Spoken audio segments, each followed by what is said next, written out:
Transgender को देखते हैं तो अक्सर हमें स्ट्रीट्स पर, हमें सिग्नल्स पर भीख मांगते हुए नज़र आते हैं। शुरू के जो इब्तदा के 2-3 साल आपने भी जो है ना बैगिंग की, फिर उसके साथ साथ एजुकेशन को भी जारी रखा। तो इस बारे में हमारे जितने भी देखने वाले हैं उनको ज़रा बताइएगा आपकी कहानी कहाँ से शुरू हुई, कैसे शुरू हुई? जब मैं छोटी थी तो बहन भाइयों में मैं सबसे छोटी थी, तो घर में लड़कियों की तरह रहना, लड़कियों वाले काम करना। 6 और 7 क्लास में थी तो मुझे फील हुआ कि कहीं ना कहीं मैं लड़कों की तरह नहीं हूँ। तो मेरे क्लासमेट से वो मुझे मायूब नामों से पुकारते थे, शर्मीली, रीमा, XYZ, इस तरह फील करवाते थे मुझे। जब मेरे मामू की शादी हुई तो उस टाइम पे मेरे रिलेटिव्स ने मुझे बहुत बुलिंग किया, मतलब मुझे वर्ड यूज़ किया, खुसरा। शुरू में आके आपको कोई जगह मिली? शुरू में आके रहने के लिए क्या बंदोबस्त किया था? हम उनके गुरु के पास आके स्टे किया। वो सब बैगिंग करते थे, बिल्डिंग थी पूरी ख्वाजा सराओं की, हम 2nd फ्लोर पर रहते थे। सुबह का मंजिर ये होता था, सब 7-8 बजे उठते थे, एकदम से सब नाश्ता करते थे, 9 बजे पूरी बिल्डिंग खाली।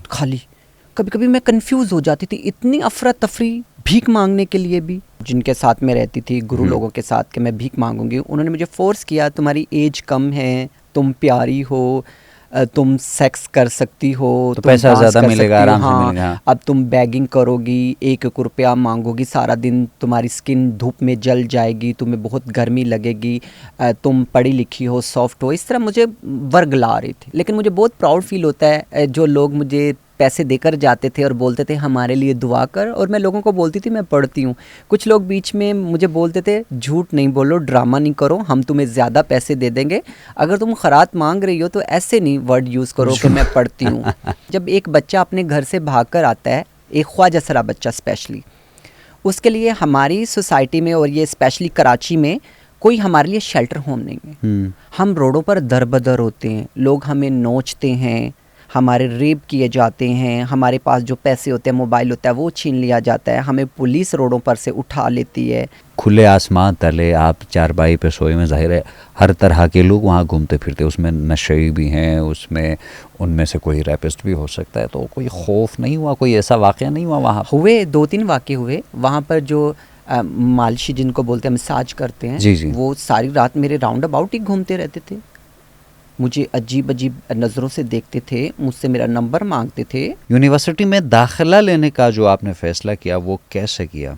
हमारा एडमिशन ही इजी नहीं होता, हमें भी दूसरे बच्चों की तरह ही टेस्ट देना होता है, उन्हीं की तरह एडमिशन फ़ीस देनी होती है, और उसी प्रोसेस से गुजरना होता है जिस तरह दूसरे बच्चे गुजर रहे होते हैं। ख्वाजा सरा के लिए कोई रिज़र्व सीट्स नहीं है, उनके लिए कोई स्पेशल कोटा सिस्टम भी नहीं है। हमें अगर अपना नाम चेंज करवाना है उसमें बहुत सारे मसाइल्स हैं, अगर हमें अपने जेंडर चेंज करवाना है वो मसाइल्स हैं, अगर हमें कहीं जाना है तो हमारे लिए दूसरे लोगों से बहुत ज़्यादा मसाइल्स होते हैं। हमेशा आपको लगता है कि आपको लड़के ही तंग करते हैं, लड़कों से ही आपको डिस्क्रिमिनेशंस का सामना होता है। नहीं, आपको लड़कियों से भी होता है। अच्छा, यूनिवर्सिटी में आपके साथ ये हुआ? हाँ, मुझे फील करवाया गया कहीं ना कहीं मेरे जेंडर को लेकर लड़कियों ने। हाँ, लड़कियों ने, स्पेशली लड़कियों ने।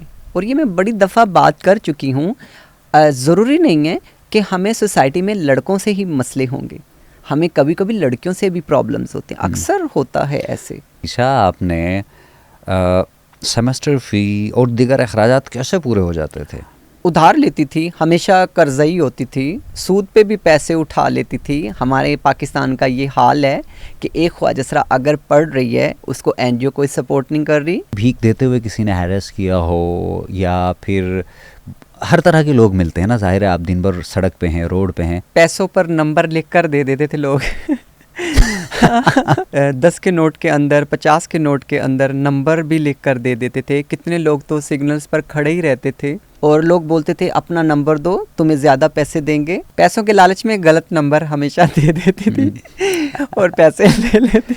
गालियाँ देते हैं, धुतकारते हैं, ऐसा भी कोई वाक़या हो? हाँ, बहुत होते थे। शुरू में तो बहुत बुरा लगता था, लेकिन पंजाबी में ना फिर आदत पै जाती है। बहुत सारी ख्वाजा सराओं को हम देखते हैं तो सेक्स वर्कर्स बहुत ज़्यादा हैं। देखें, सेक्स जो है इजी अर्निंग है, हर इंसान की ज़रूरत है। कोई मर्द हो, औरत हो, ख्वाजा सरा हो, उनकी ज़रूरत है इस टाइम सेक्स। और अगर आप भीख मांग रहे हो, आपको आसानी से कोई पैसे नहीं देगा, अगर आप सेक्स कर रहे हो ना, सेक्स के लिए तो हर मर्द एग्री हो जाता है, 10 में से मैं समझती हूँ कि 9 मर्द इजीली एग्री हो जाते हैं सेक्स करने के लिए।